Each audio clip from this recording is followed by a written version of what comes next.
Welcome to a new video, and we're back to my series on top songs. We're into 1972. It's been quite a while since I last did a songs video, and it would have been 1971. I'm going to go through my selections for songs that I consider my favourites. I was 18 years of age when these songs were released. So let's get started. And at number 20, Backstabbers by the O'Jays.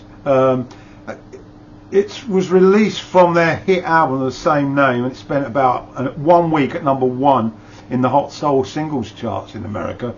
It was also successful in the pop charts on the Billboard Hot 100.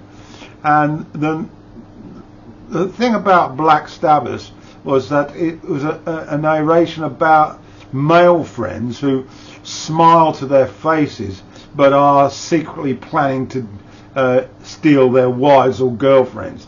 That was the context of the title, and it was inspired by an earlier hit with a similar theme, The Undisputed Truth's Smiling Face Sometimes, the chorus of which is quoted at the end of the song. It was part of the soundtrack for the 1977 movie Looking for Mr. Goodbar. A very good movie, that, and I suggest you give it a look. And this was the first release by the O'Jays with the label Philadelphia International. 19 is California Man by The Move, a British rock and roll band from the 60s, written by the band's guitar and vocalist Roy Wood. He said he wrote it as a pastiche of Little Richard, his favourite musician at the time, and Jerry Lee Lewis. Now, Jerry Lee Lewis was the favourite musician of Jeff Lynne, who just happened to be the pianist, guitarist and vocalist with The Move. There's a surprise. It was their last official released single, and the composition is recorded in a high energy rock and roll style with lead vocals by both Wood and Lynne. It reached number 7 on the UK singles charts. Only Wood and Lynne and drummer Bevan appear on the recording, and a live performance of the song survives from a repeat episode of BBC's Top of the Pops. So there you have it. Those are the details of California Man. To 18 now, and I've selected Without You by Harry Nilsson, a song written by Pete Ham and Tom Evans from the British rock group Badfinger, and it was first released on Badfinger's 1970 album No Dice. It's a power ballad and has been recorded by over 180 artists. Paul McCartney once described the ballad as the killer song of all time, but I'm not quite sure about that. It only got to 18 in my selection. The writers Ham and Evans received the British Academy Ivor Novello Award for Best Song in 1972, and it was released as a single by Nilsson from his album Nilsson Schmiltzen, and produced by Richard Perry. Now, Harry Nilsson wanted his version of the song to be stark and heavy solo piano thing, but the producer convinced him to turn it into a grand, crashing, theatrical monster ballad, complete with orchestra. Gary Wright played on the piano on the track, and it also featured Klaus Vormann on bass and Jim Keltner on drums and John Urib on acoustic guitar. The strings were put together by one Paul Buckmaster, famous for his work with Pink Floyd, and the record spent 5 weeks at number 1 in the UK singles charts, and it sold about 800,000 copies, and it was nominated for Record of the Year at the Grammys. So there you have it. That's all the detail, and I'm going to put a lyric up alongside my ugly mug for you to peruse at your leisure. My 17th selection is a single by Michael Jackson. Yes, way back then I really liked him. Got to Be There. Debut solo single by Michael, written by Elliot Wilinski and released on by Motown Records in October 1971, and it also charted into 1972. That's why it's on my top 20 for that year. Produced by Hal David and recorded at Hitsville in Hollywood. The single became an immediate success, reaching #1 on Cashbox's pop and R&B singles charts, and it reached #4 on the Billboard Pop and R&B singles chart. The song was composed as a pop ballad with soul and soft rock elements, and the song was musically arranged by David Bloomberg, with Willie Hutch on production of the vocal arrangements. Beautiful song. As with all of these selections, there will be a link to the audio in the description, and so that's my take on Got to Be There, Michael Jackson. Historic beginning of a career as a solo artist, it has to be said.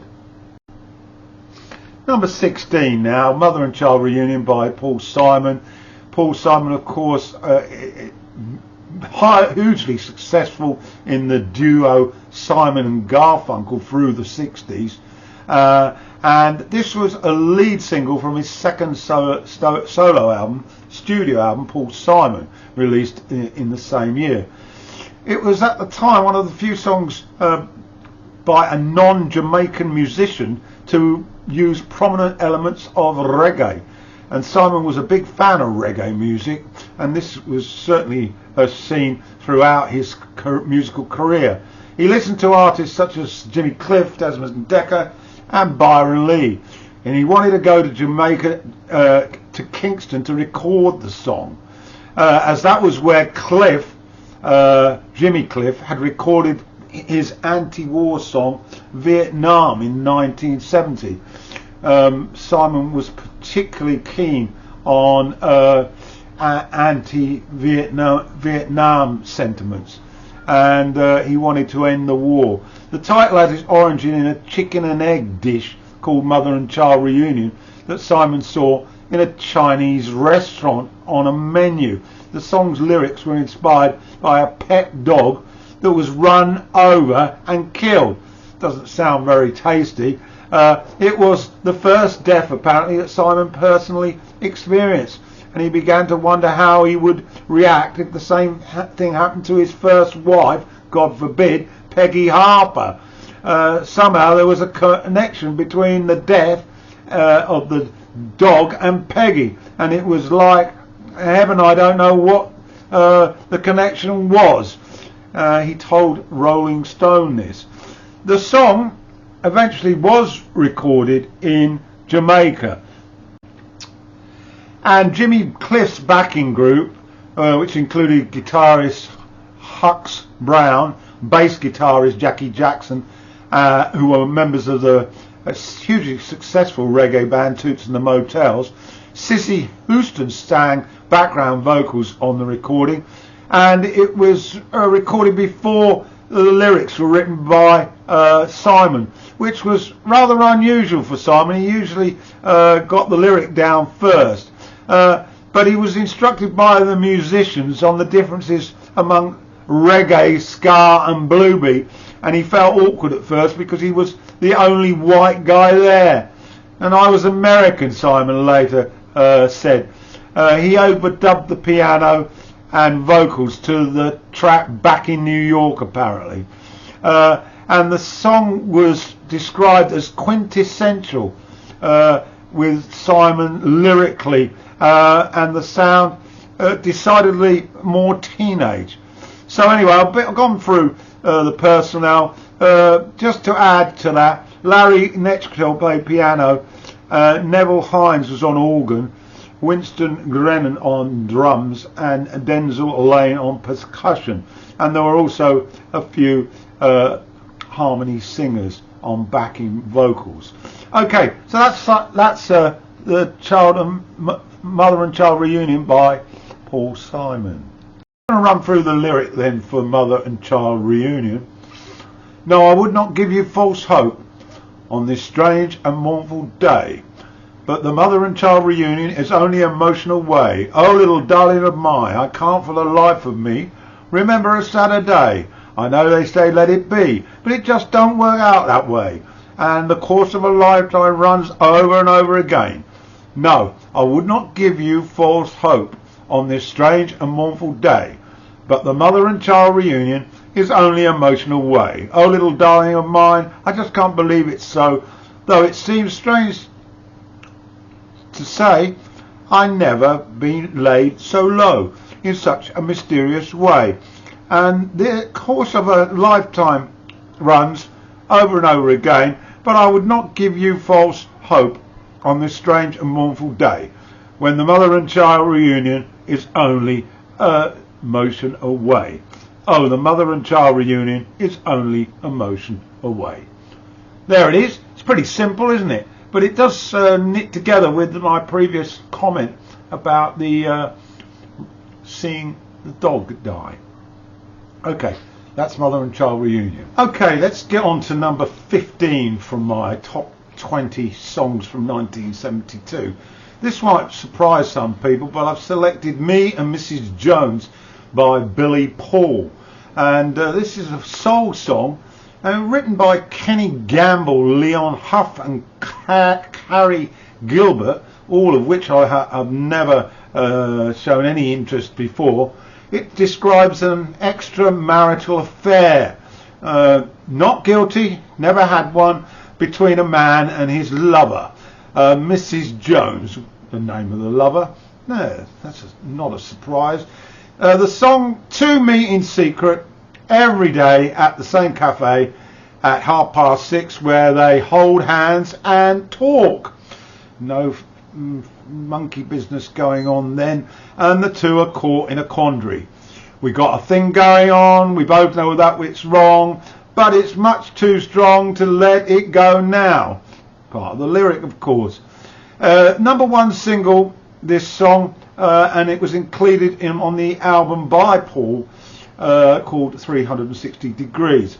And the single became Paul's only number one single in the US and the Billboard Hot 100, and also topped the R&B singles chart, Billboard again, and it was there for 4 weeks. So lots of people bought it, and Billy Paul won the best R&B vocal performance for the song at the 15th Grammy Awards.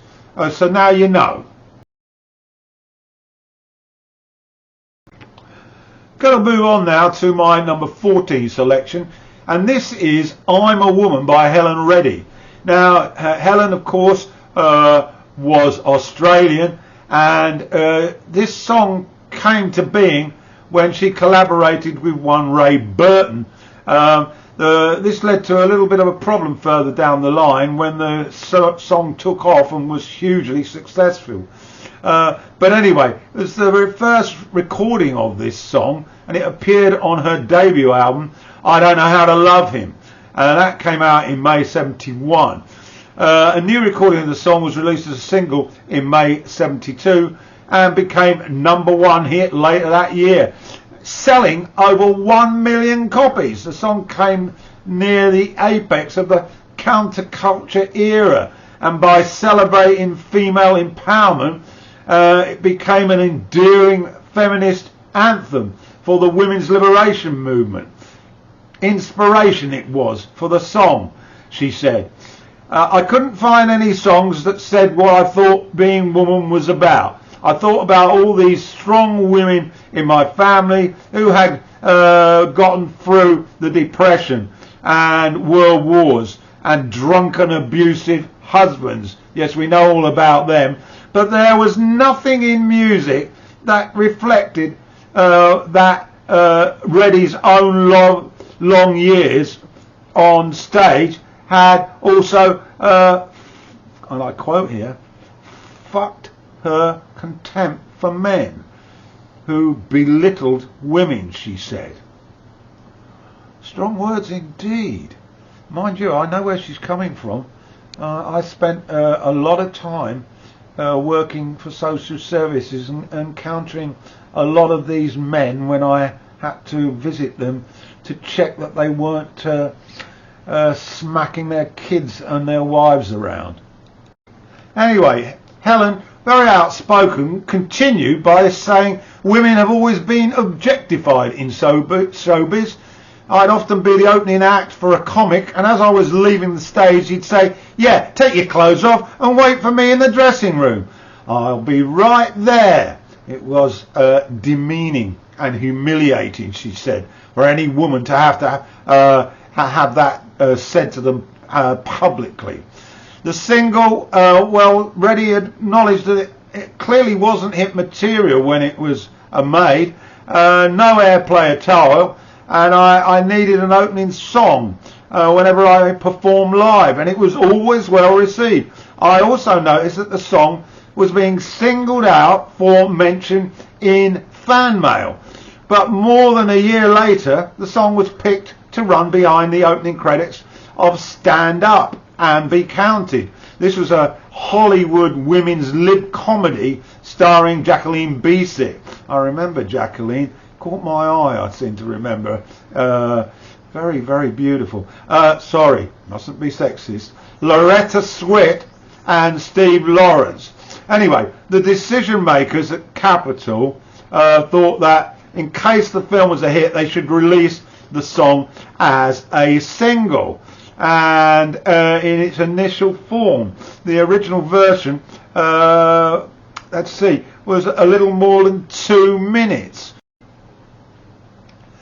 So anyway, Reddy added an additional verse and chorus, and in that chorus was a reference to men, and she sang "Until I Make My Brother Understand." Don't know how much that was a dig at him, but it's certainly. Anyway, she had a really great set of LA session musicians behind her on this one, and I will put a slide up with the details of the band. But 2 names came to my attention quickly: Jim Gordon on drums and Leyland Scar on bass. And of course, Capitol Records issued this single, and it was their first #1 by a female artist since 1967's Ode to Billy Joe by one Bobby Gentry. I also remember that on the radio. I'm just showing my age. #1 hit at Billboard, of course, and Helen also won a Grammy for Best Female Artist. So there you have it, all the details about I Am Woman by Helen Reddy. She sadly passed on a few years ago, but this will always remain a pretty strong, powerful social message type song. So continuing with my top 20 songs for 1972, and I'm going to do 2 videos for this, 20 through 11 and then the top 10. So we're at the stage now where we're I think at number 12 and number 13. Memory recall going again. And at number 13 I selected A Horse With No Name by the folk rock band from America called America. It was written by Dewey Bunnell, member of the band. It was the first and most successful single, and it released in late 71 in Europe and early 72 in the States. It came off the self-titled debut album, and again it has to be said that the album really only achieved moderate success. It was originally called Desert Song, and A Horse was written while the band was staying at the home of studio musician Arthur Brown near Puddleton in Dorset. Now, the first 2 demos were recorded and intended to capture the sensation of the hot, dry desert that had been depicted in a Salvador Dali painting and in a picture by Manfred Escher, an artist that I certainly am familiar with. In this painting it featured a horse. Now, writer Dewey Bunnell also says that he remembered his childhood travels through Arizona and New Mexico, and obviously a lot of desert around there, and his family lived in Vandenberg Air Force Base, which was nearby.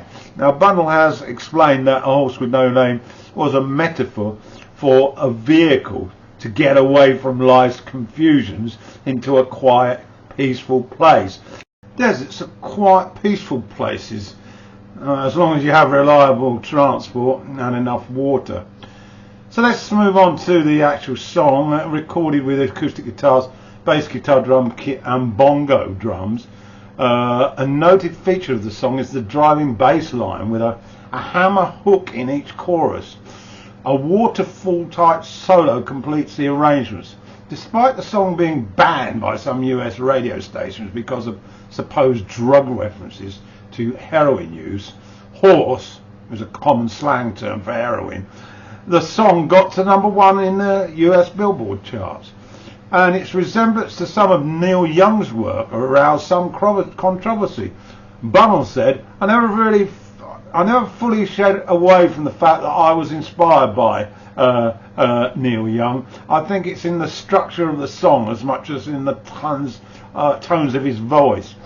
The song has received criticism for its lyrics, including the heat was hot, there were plants and birds and rocks and things, and because there ain't no one to give you no pain. Don't know why that's so subject to so much criticism, but the lyric anyway, according to Gillette, was interpreted as a band smoking cannabis while writing it for a 2012, he said this in a 2012 interview. So anyway, to conclude, the personnel, Dewey Burnell on lead vocals and acoustic guitar, Jerry Beckley played 12-string acoustic guitars and backing vocals, and Dan Peake was on bass and backing vocals.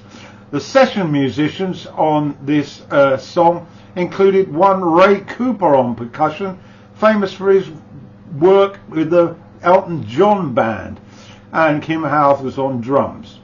Okay, there will also be, following my talking, a lyric sheet which you can peruse at your leisure. So that's A Horse with No Name by America.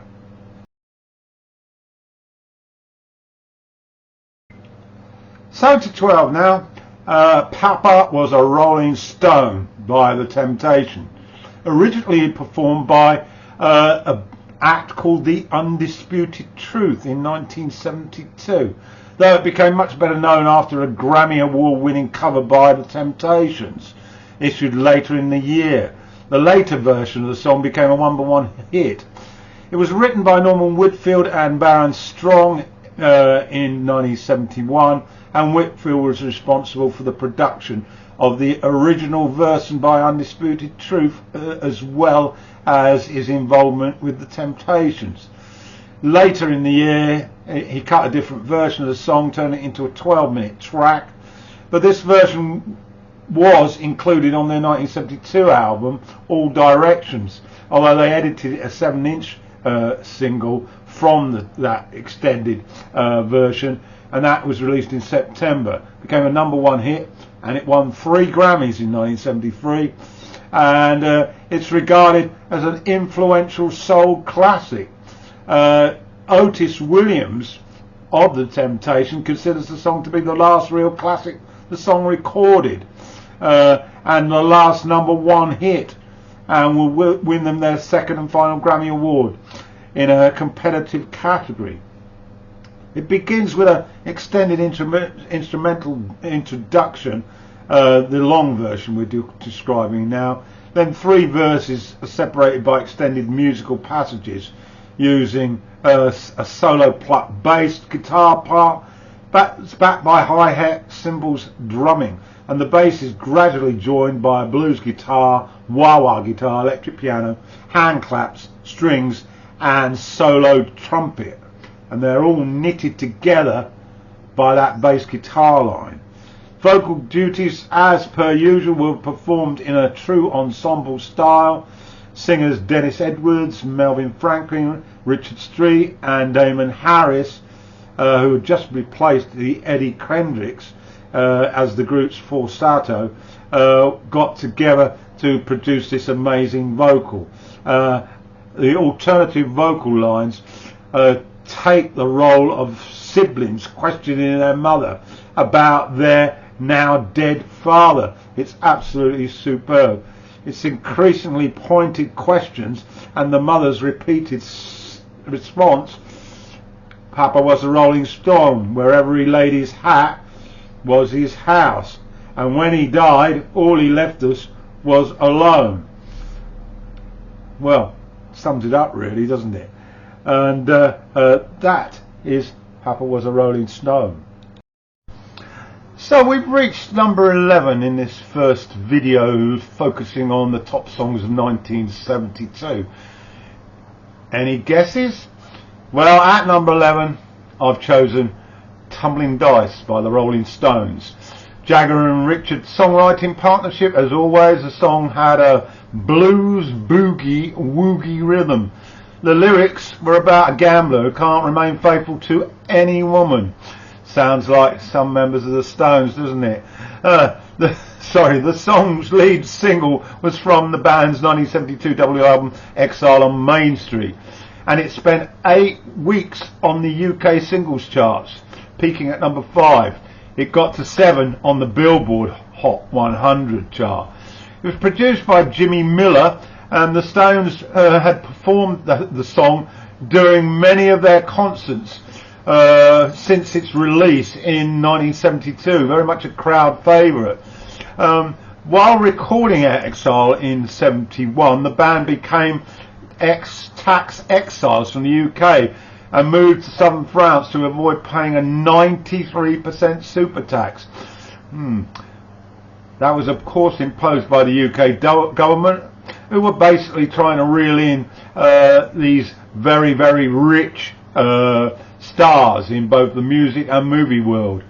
The recording schedules were described as erratic and happened at odd moments, and drummer Charlie Watts stated that a lot of it was due to how Keith works.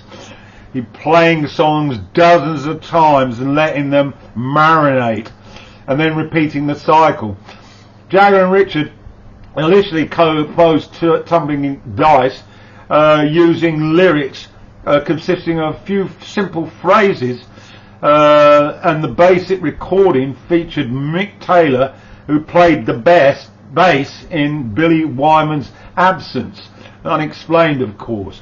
He was getting a bit browned off with the band at the time, and Jagger ended up playing guitar and Taylor on the bass. Jagger finished the lyrics after speaking with a housekeeper about gambling in Los Angeles. He explained that she liked to play dice, and I really didn't know much about it. But I got it off of her and managed to make a song out of that. Tumbling Dice is known for its groove, perfect tempo and shuffle. In concert, Jagger and Richards have been known to argue over the speed of the song, with Jagger trying to push the song's tempo a lot faster. Tumbling Dice was the only Rolling Stones song where Charlie Watts overdubbed the second drum track over the original, creating a bigger sound. Watts' backbeat gave Dice a languid strut, and it was the Stones' 23rd US single hit and their 17th in the UK. Finally, American artist Ruby Mesa created the single sleeve. It will come up on the screen now, and it was considered to be a music first, must be danced to, and you got the tongue well out there. Thanks very much, Mick. So finally, let's just run through the personnel. Mick Jagger on lead vocals and rhythm guitar. Keith Richards played lead and rhythm guitars and backing vocals. and Mick Taylor was on the slide guitar and the bass with Charlie Watts on drums. There was a few additional musicians. Jimmy Miller chipped in with a bit of drum. Nicky Hopkins was always on piano, and Bobby Keys on sax. Jim Price appeared and he played the trumpet and trombone, and backing vocals they had Clyde King, Vanetta Fields and Shirley Matthews. And there will be a slide with those personnel involved for your benefit and perusal. So there we are, we've got to the end, number 11 on this chart, top 20 songs of 1972. Few weeks and I should be following it on with a top 10. I bet your mouth is watering trying to work out what I'm going to put in my top 10. Pretty good songs, has to be said. What are your favourite songs from 1972? And try and stick to singles as well, rather than album tracks, because it's the singles that I'm trying to capture on these videos, not album tracks that were then put into singles to see if they could make a few extra dollars. That's my lot.